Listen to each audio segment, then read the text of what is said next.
Revelation. The end of the Bible is the beginning of eternal and complete human flourishing. The common good will no longer be just a longed-for ideal, but an established reality. Christianity's understanding of eschatology, the end of the story, changes how believers live today. The end matters. If Christians believe that when they die, they will proceed to heaven, never to return, or that God will destroy the earth after a special rapture, there is no need to improve the world. Well-intentioned believers have interpreted passages like 2 Peter 3:10b, both the earth and the works that are in it will be burned up, and 1 Thessalonians 4:17a, then we who are alive, who are left, will be caught up together with them in the clouds to meet the Lord in the air, in ways that emphasize Christians exiting the world. There will be another exodus of believers, but to go and greet the Lord in the air, then return with him as the crowds did at the triumphal entry into Jerusalem, this time into the new Jerusalem in the new heavens and earth. New Testament scholar Dr. N.T. Wright says, Paul recalls what happens when an emperor or grand official pays a state visit to a city or province. The leading citizens, seeing him coming, go out to meet him in the open country in order then to escort him royally into the city.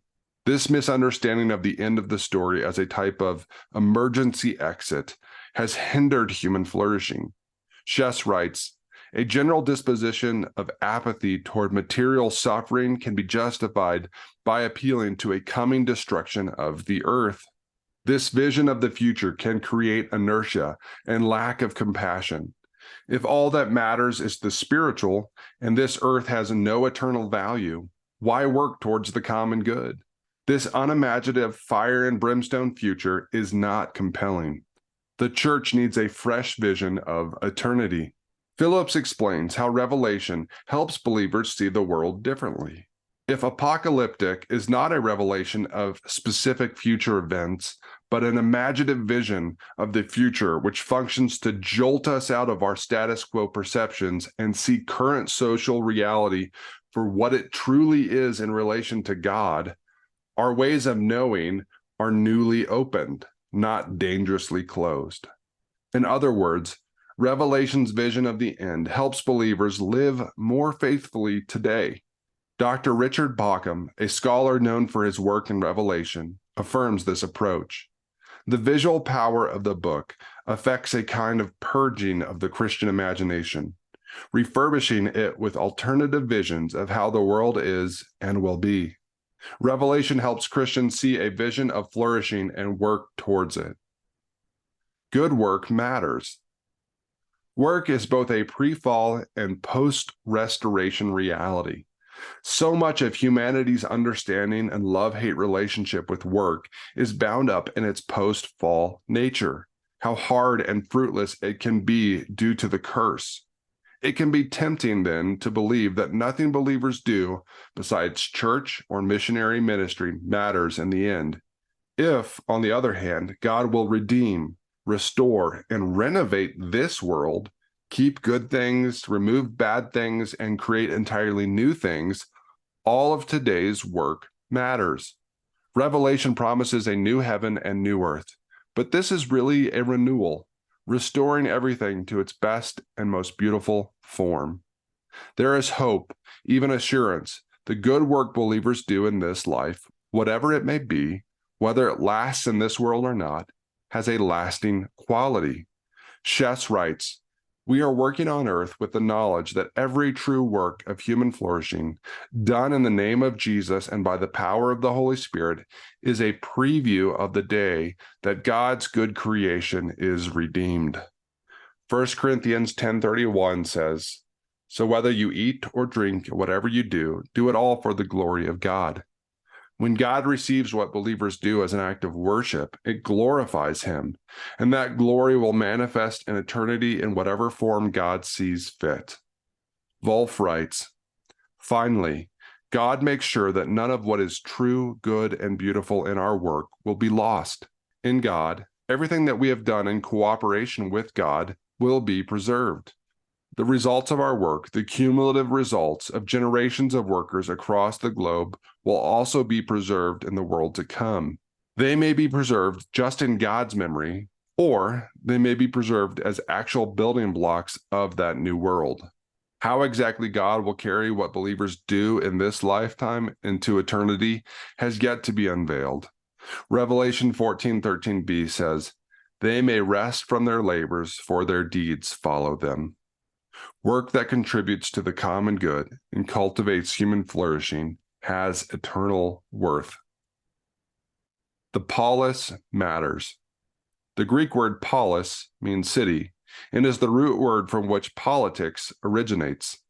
Politics, then, is caring about the city, the local community the church inhabits, no matter how big or small, whether urban, suburban, or rural. It is tempting to invest the most time and effort into national politics, which are often the most attention-grabbing, yet most people have the least ability to affect. God calls believers to seek shalom in their local polis, the communities in which He has intentionally placed them, to be ambassadors for Christ. Revelation is a thoroughly religious yet political letter. It has many pictures of cities, starting with the letters to the 7 churches identified with the 7 cities they inhabit.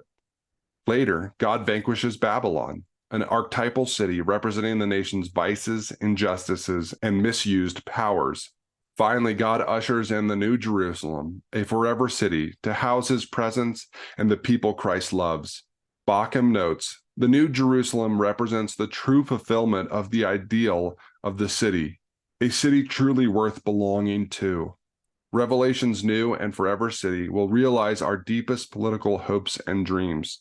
Chess expands its perfection even further. Revelation 21 describes a new Jerusalem, a well-ordered city that represents human flourishing and creativity in all its fullness, perfect relationship with our Creator, perfect freedom to work for the common good, and the perfectly governed human community. Revelation 21, 1-4, describes the glories of Christ's perfect city.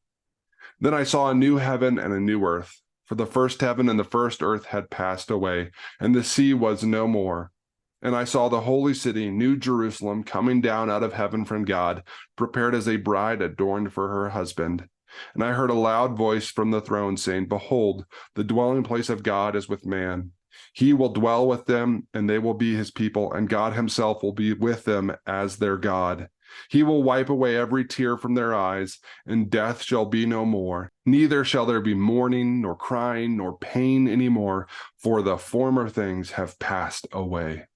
God made people for a relationship with Him, and through Him to experience true human flourishing. Due to the fall, however, humanity lost the ability to experience what God intended. Now, finally, God has come to know and be known in a face-to-face relationship. They will see His face, and His name will be on their foreheads. There is no temple because God dwells within the city and all of creation.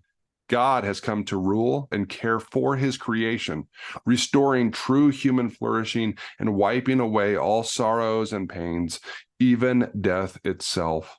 God has prepared this city while at the same time accounting for man's work. Bauckham continues, "True, it is given by God and so comes down from heaven. But this does not mean humanity makes no contribution to it. It consummates human history and culture insofar as these have been dedicated to God, while excluding the distortions of history and culture into opposition to God that Babylon represents. Through their engagement with their cities and in their nations, believers have the opportunity to somehow and mysteriously contribute to the New Jerusalem. Revelation 21, 24, and 26 says, "By its light will the nations walk, and the kings of the earth will bring their glory into it. They will bring into it the glory and honor of the nations." Meador explains, "Thus we might say that the glory of humans refers to the things they have made and the things they have dominion over. So when we speak of the kings of the earth bringing their glory into the eternal city, it is not a stretch to think that this refers to the works of their hands and presumably the works of their nations. So the good things we create today will, in some sense, be with us in the eternal city." When believers seek the good of their cities through the common good, they can trust that this too will count eternally. While Genesis opens in a vibrant garden in a flourishing world, Revelation ends in a city, but not just any city, a garden city filled with human flourishing. Just like a river flowed out of Eden to water the garden, and from there the earth, so a river flows from God's throne through this second Eden, giving life to the Polis, the city. Revelation 22, 1-2a says, "Then the angel showed me the river of the water of life, bright as crystal, flowing from the throne of God and of the Lamb through the middle of the street of the city." Here, at last, is a believer's ultimate hope. This is not just a vision of what may happen, but what will happen.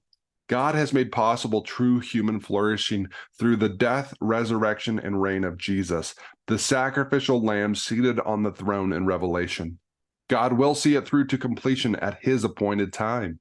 He will redeem the world, establish a perfect government, and heal his people. While there is tension between what currently is and what will be one day, there is hope and confidence that God will complete his work. Wheaton College professor Dr. Vincent Bacote explains how this helps believers trust more in God. In the meantime, it is our task to trust God to bring about the final end without confusing our imperfect efforts with his closing act. What this means in terms of history is that we should refrain from both excessive pessimism and excessive optimism when it comes to our actions in the public realm. This leads us to have an approach to society where we are committed to transformation without putting pressure on ourselves to usher in the ultimate triumph. God himself, through Christ Jesus, will usher in the final victory. Until that day, believers work towards human flourishing and the common good, praying with the psalmist, "Let your work be shown to your servants, and your glorious power to their children. Let the favor of the Lord our God be upon us, and establish the work of our hands upon us. Yes, establish the work of our hands." Well, this is the end of Chapter 2 of my Doctor of Ministry thesis project on faith and politics and how Christians should engage. I hope that you found something valuable in these pages and that all of our hearts would be reoriented to think more about the kingdom of God and that promise that we have in the book of Revelation, that one day we will be in a place of plenty and flourishing. And when you realize that that future is assured for those who are in Christ, I think it helps us engage in a more balanced way in this life. I hope that you'll continue to listen, share it with a pastor, share it with a friend. All right, God bless and have a wonderful day.